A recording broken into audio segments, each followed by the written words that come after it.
ዛሬ ላይ ርዕሱ እንዳያችሁ ስለ ውሸታም ሀብታሞች ወይም የሀብት ውሸቶች ስለ ሀብት የተዋሸናቸው ነገሮች ልንገራችሁ። ስለ ሀብት ከተዋሸናቸው ነገሮች አንዱ ሀብታም ኃጢአተኛ ነው፣ ሀብታም ደስተኛ አይደለም የሚለው አባባል ነው። ይሄ በጣም ከተዋሸናቸው ውሸቶች አንዱ ነው።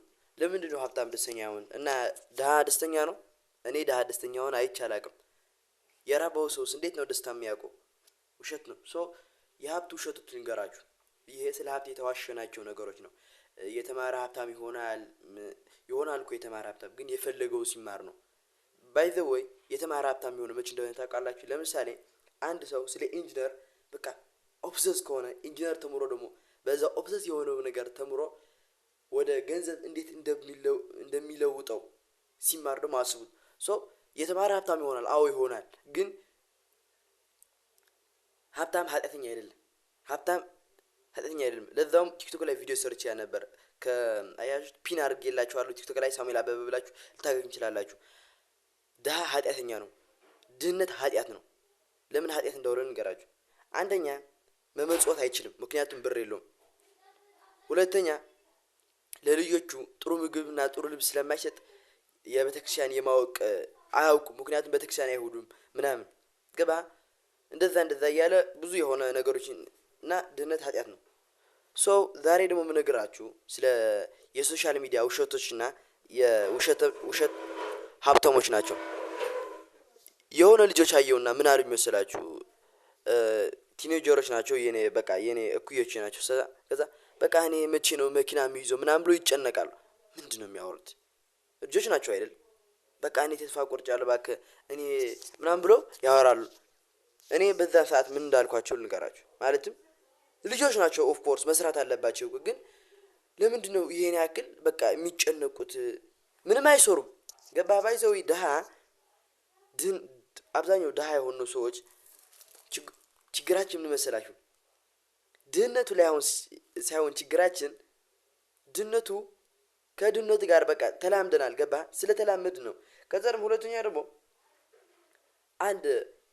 ሁለት አይነት ድሆች አሉ። አንደኛው ድህነቱ እንዴት አድርጎ መሸነፍ እንደሚችል ቀን በቀን ይማራል። ሁለተኛው ድሃ ደግሞ የሆነ ስለ ሀብታሞች ያወራል። ገባ እንደዚህ መኪና ምናምን ስለ መኪና ኦብሰስ ነው ግን አይሰራም። ገባ ያ ደግሞ የውሸት ሀብታሞች እላቸዋለሁ።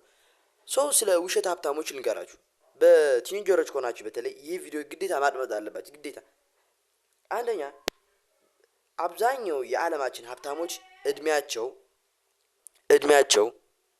57 ነው። ገባህ? 57 ነው። 15 17 16 18 20 21 አመት ሆነ ስኬታማ አልሆንኩም ምናምን ማለት አያስፈልግም። ምክንያቱም ምን ሰራና ነው አልሆንኩም የምትለው? መጀመሪያ አንደኛ አብዛኛው የዓለማችን ሀብታሞች 57 ነው እድሜያቸው። በጣም የሚገርም ነገር ነው። ከዛ ደግሞ አንድ አፍላ ወጣት በቃ እኔ ድሃ ሆንኩ ምናምን ብሎ በቃ ይደብራቸዋል። በቃ እኔ ባይዘው ይሄም ነግራችሁ የኔ ስቶሪ ስለሆነ በቃ ይደብረኝ ነበር። ከዛ የሆነ ነገር ማለትም እኔ ምን ሰራው? አንደኛ ምን ሰራው? ሁለተኛ የሆነ ሀብት በጊዜ የሚመጣ አይደለም፣ ጉዞ ነው። ባይዘው ዌልዝ ኢዝ ናት ኤ ዴስቲኔሽን ኢዝ ኤ ጆርኒ። በቃ ጉዞ ነው እንጂ መጨረሻ አይደለም። በቃ ዝም ብለህ ትጓዛለህ። ዛሬ መኪና ትገዛለህ፣ ከዛ እንደዚህ እያሻሻልክ ደግሞ በቃ በተፈጥሯችን እኛ ጉጉ ስለሆን በቃ የማውቁት ጉጉነት አለን። በቃ ነገሮች የመያዝ ምናምን አንደኛ ሀብት ጉዞ ነው። በቃ ሀብት ጉዞ ነው እንጂ 15 16 20 አመት ሆነ ሀብታም አልሆንኩ ምናምን አትልም። ገባ? ልጅ ነህ። ቲክቶክ ላይ ወይም ኢንስታግራም ላይ ልታይ ትችላለህ። ግን እነሱ አንፌር አድቫንቴጅ ስላላቸው ብቻ ነው ወይም ለሁላችን የማይሰጠን። ለምሳሌ አባቱ ባለስልጣንና አባቱ ሀብታም ከሆነ ለምንድነው ያ ልጅ ድሃ 21 አመቱ ስኬታማ የሆነው? ኔትወርክ አለው ምናምን። አንተ የድሃ ልጅ ነህ ልትሆን፣ እኔ የድሃ ልጅ ነኝ። መምህራን ነው እናትና አባቴ።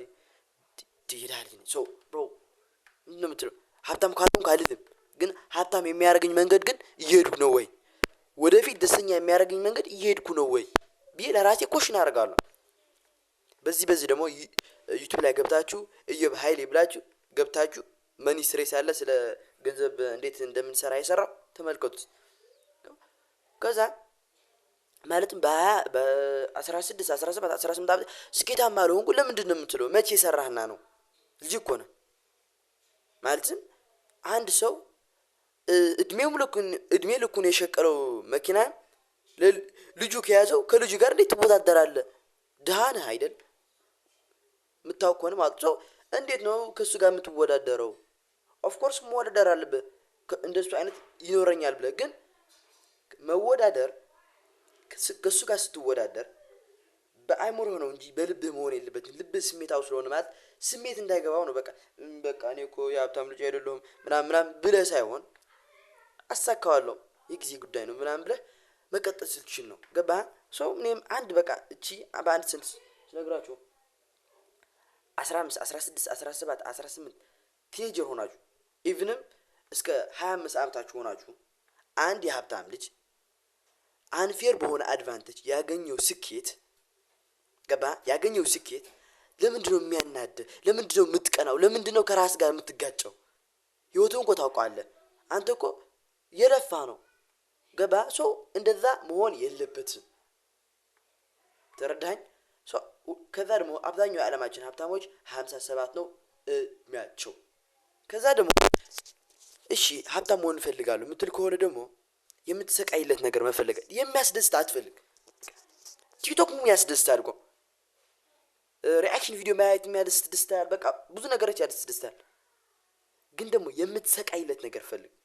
ኒቼ ምን ላል መሰላችሁ? እንዲያውም የሆነ ዶክመንተሪ ልጋብዛችሁ። ኢዮብ ኃይሌ ገብታችሁ ወንድ መሆን ዕዳ ነው የሚል ዶክመንተሪ ልጋብዛችሁ።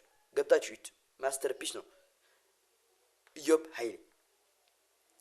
ሶ ኢዮብ ኃይሌ ምን አለ በዛ ዶክመንተሪ ውስጥ የሆነ ኢዮብ ኃይሌ በሆነ ሰዓት የሆነ የህይወት ክራይሲስ ውስጥ ገባ። የሚኒንግ ክራይሲስ ማለት ምንድነው? ምኖረው ለምንድነው ምናምን ወንድ ልጅ በህይወት ላይ ያጋጥማል። ሶ ኒቼ ምን አለ መሰላችሁ? ብሱ ጋር ኒቼ አንድ ሰው በህይወት ምን ማድረግ እንደሚፈልግ ካወቀ እንዴት እንደሚያደርገው ያውቃል። ገባ? አንድ ሰው በህይወት ምን ማድረግ እንደሚፈልግ ካወቀ እንዴት እንደሚያደርገው ያውቃል። እግዚአብሔርም ይሆናል ራሱም ይሆናል። ገባችሁ? የምትሰቃይለት ነገር ወቅ ለምሳሌ ባዲ ቢልደር መሆን ብትፈልግ ከሆነ በቃ ጠዋት ተነስተህ ስቃይ ደግሞ በቃ ፔን አይደለም። በቃ ጅስ ትወደዋለህ። በቃ ላንተ ፍቅር ነው። ገባ? ልክ ኦብሰስ ትሆናለህ ከነገሩ ጋር በቃ ጥፍት ብለህ በፍቅር ውስጥ ትወድቃለህ። እና የምትሰቃይለት ነገር መፈለግ በቃ የሆነ ኮንተንት ክሬት ማድረግ የሚሆን ባይተ ሁሉም ኮንተንት ክሬተር አይሆንም። ሜቢ እኮ አንተ ባዲ ቢልደር መሆን ትሆን ይችላል፣ ወይም ጎበዝ ደራሲ፣ ወይም ጎበዝ ሰዓሊ፣ ወይም ጎበዝ ፓይለት፣ ወይም ጎበዝ ኢንጂነር፣ ወይም ጎበዝ ዶክተር፣ ወይም ጎበዝ ነጋዴ፣ ወይም ጎበዝ ሐናጺ፣ ወይም ጎበዝ ቀላሚ፣ ወይም ጎበዝ ጠራቢ፣ ወይም ጎበዝ የሆነ ሰራሚክ ሰሪ፣ ወይም ጎበዝ የሆነ ኤሌክትሪሻን፣ ወይም ጎበዝ የሆነ በቃ ብዙ ምትሆን ሰው ሁሉም ኮንተንት ክሬተር አይሆንም። ሰው እኔ የምላችሁ የምትሰቃይለት ነገር ፈልጉ። ከዛ ደግሞ የሶሻል ሚዲያ ፌክ ነው። ሶሻል ሚዲያ አንዱ ይመጣና 32 አመቱ ነው። ከ20 አመቱ ጀምሮ እስከ 32 አመቱ የለፋበት ልፋት በቃ 10 አመቱ ሙሉ የተሰቃየበትን የወደቀበትን የተነሳበትን ያመጣና በ30 ሰከንድ ቪዲዮ ኤዲት አድርጎ ፖስት ያርጓል። ከዛ ደግሞ አዳሜ ደግሞ በቃ እኔ ስኬታማ አይደለሁም ምናምን ብሎ ይናደዳል። ዋት አር ዩ ቶኪንግ አባውት? እሱ እኮ 10 አመት የለፋበትን አንተ ምንም ሰርተህ አታውቅም። ገና ደግሞ ልጅ ነህ ማለትም እየሰራህ ነው፣ የሆነ ስራ ውስጥ እየሰራህ ነው።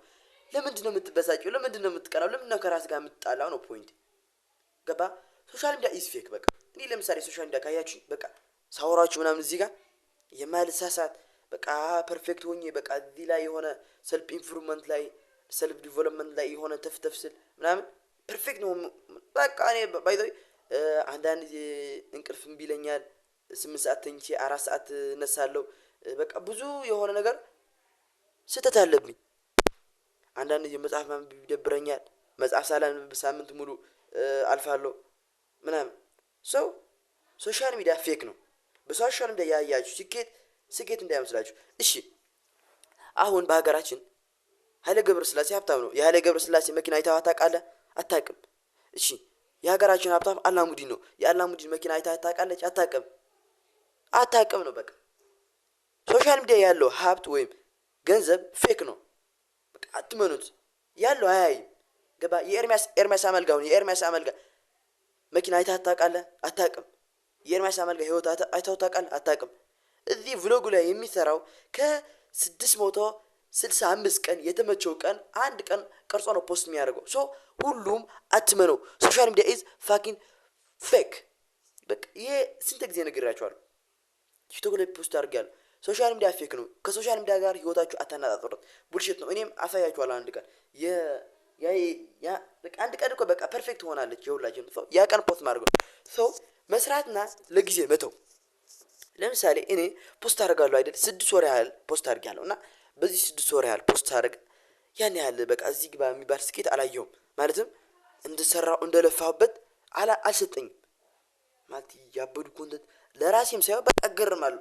በቃ ምን አይነት ምርጥ ሀሳብ ነው ብዬ ኢቭን ፌክ አይደለም የምኖርበትና የማምንበትና ሀሳብ ነው የምከራከርለት ሀሳብ ነው። ገባ? በዚህ ሀሳብ ከዛ የሆነ ስራ እሰራለሁ። ሜቢ ቪዲዮ ኤዲተር ልትሆን ይችላል። ሜቢ ቪዲዮግራፈር፣ ሜቢ ሰዓሊ፣ ሜቢ የሆነ ቅርጻ ቅርጽ፣ ሜቢ ጋዜጠኛ መሆን ትፈልግ ይችላል። በቃ የሆነ አይነት ስራ መስራት የምትፈልግ አይነት ሰው ልትሆን ትችላለህ። ገባህ? የሆነ በቃ የሆነ ስራ በዛ ስራ ውስጥ የሰራ ስኬት ላታይ ይችላል ብያችሁ ነው። ስኬት ኢዝ ኤ ጆርኒ ናት ኤ ዴስቲኔሽን። ስኬት የሚሮጥ ነገር እንጂ የሚሄድ ነገር እንጂ በአንድ ጀንበር ስኬታማ አትሆን። ገባ? የሆነ ስራ ትሰራለህ። ሜቢ ሀብታም መሆን ትፈልግ ትሆን ትችላለህ። ታዋቂ በቃ ጎበዝ ሰዓሊ በቃ በምትሰራው አንተ በምትፈልገው ነገር ታዋቂ መሆን የምትፈልግ ልጅ ትሆናለህ። ትሰራና ሰርተህ ለጊዜ ትተዋለህ። በቃ እግዚአብሔርና ለጊዜ ትተዋለህ። በቃ እግዚአብሔር ስራ ከዛ ለጊዜ ትተዋለህ ማለት ነው። ከዛ ደግሞ ይሄ ብያቸዋለሁ። ጓደኛችሁ ምረጡ። ጓደኞቹ በቃ ሀብታም ኃጢአተኛ ነው የሚሉ ከሆነ ድሃ ነው የምትሆነው። ጓደኞቻችሁ ምረጡ። ለምሳሌ ጓደኞቻችሁ እኔ ለምሳሌ በዚህ ነገር ጥሩ ጓደኛ አገኛለሁ ሁሉ ጊዜ ብዙ ጓደኞች ቀያየራለሁ። ማለትም የሆነ አዲስ ሰዎች መታወቅ እፈልጋለሁ ማለት ብዙ ጓደኞች አሉኝ። ግን አሁን ያገኘኋቸው ጓደኞቼ የትግል ጓደኞቼ ብያቸዋለሁ። ለለውጥ ነው የምንነሳው። ሁሌ አንድ ለአንዱ ይመክረዋል፣ አንድ ለአንዱ ይወቅሰዋል። ለምንድነው እንደዚህ የምታደርጉ ይለዋል። ገባ? እናንተም በዚህ ነገር እንድትሰሩ እፈልጋለሁ። ጓደኞቹ በቃ እኔ እኮ የሆነ ስራ ልጀምር ነው እባክህ በቃ ምናምን እኔ እኮ ጂም ጀመርኩ እኔ እኮ የሆነ ስራ ጀመርኩ የሚል ጓደኛ እንዲኖራችሁ እፈልጋለሁ። ቦታችሁ ቀይሩት። ኢቭንም ብቸኛ ለመሆንም አትፍሩ። የውሸት ሀብት የሚያልቃችሁ ለዚህ ነው። ሀብት ጉዞ ነው እንጂ መጨረሻ አይደለም። አንደኛ ልጅ ነህ። አብዛኛዎቹ የዓለማችን ሀብታሞች 57 ነው ይባላችሁ። ይህ ስላችሁ ደግሞ አትስሩ። 57 ዓመት ከሆንኩ ሀብታም ትሆናለህ ማለት አይደለም። ነገር ግን በ20ዎቹ ስኪል ካዳበርክ፣ በ30ዎቹ ስኪልን ወደ ገንዘብ ከቀየርከው፣ በ40ዎቹ ደግሞ በ30ዎቹ ባገኘው ልምድ ደግሞ በ40 ዓመት ደግሞ ወደ ሌላ ተአምር ይቀይረዋል። ማለትም በተለየ መንገድ ንግዱን ታውቀዋለህ፣ ትለምደዋለህ። ገባ? 50 ዓመቱ ሲሆን ደግሞ ሚሊዮነር ትሆናለህ። ይሄም ለማሳየት አንድ መጽሐፍ ልጋብዛችሁ። ዘ አልኬሚስት የሚል መጽሐፍ አለ። ዘ አልኬሚስት የሚል አልኬሚስቱ ወይም ሳንቲያጎ ምን ይላል መሰላችሁ? ብዙ ጊዜ ከበጎች ጋር ከመዋል የተነሳ እረኛ ከመሆኑ የተነሳ በጎቹ ምን እንደሚፈልጉ ምን እንዳዩ እንደሚበረግጉ እንዴት አይነት ሰው እንደሚያስተቹ ያውቃሉ።